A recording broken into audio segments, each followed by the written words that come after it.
Go to the Project menu and select Browser. You can also use the key command Controller Command B.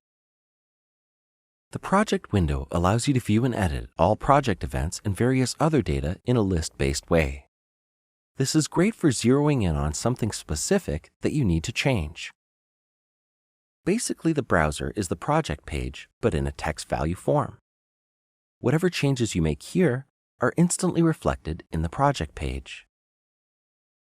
On the left, you'll see the structure list. This is a listing of all of your tracks, automation, VST instruments, groups, effects channels, tempo track, and so on. On the right is the event display. This is where you view and edit parts, events, and regions. We can click right here to expand items in the structure list. All of our audio tracks are grouped up into folders. When we open the drums folder, we can see the audio tracks within it. Click on Track Data under Kick. We can see that the kick track has 7 audio files in it. They are all called kick, and here are all the particulars for them. Let's verify this on the project page. Looks good. You can change the properties of an event by clicking on one of the values here and changing it.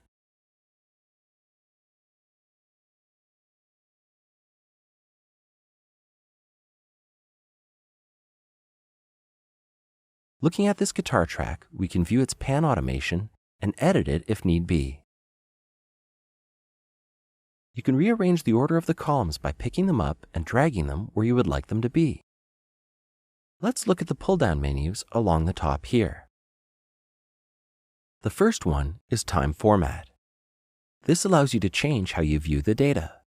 We can select bars and beats, seconds, time code, and so on. Next is the Add feature. Depending on what you've selected in the Structure column, this pull-down window will change. For example, if you select an audio track, you can add an empty part. Things get added wherever the left and right locators are.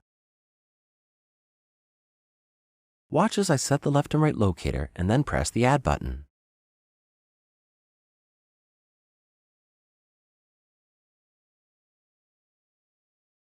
If I select the project file at the top here, I can add tracks to the project.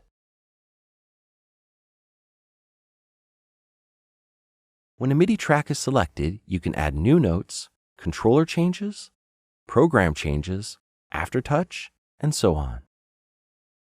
Things will be added wherever the position pointer is located. The filter section is working with MIDI data. You can choose to view only notes or only view controller data. This is very helpful finding exactly what you want to edit. Sync selection is great for automatically selecting an event in the project window when you select it in the project browser and vice versa. You can erase events by clicking Delete on your keyboard. You can also rename events. When viewing the tempo and time signature tracks, you can easily see tempo and time signature changes in the project, and of course, add new ones. If you remember Cubase VST, this is very reminiscent of the list editor. The browser window is very easy to use and very powerful. It's a great tool for finding and editing things quickly and precisely.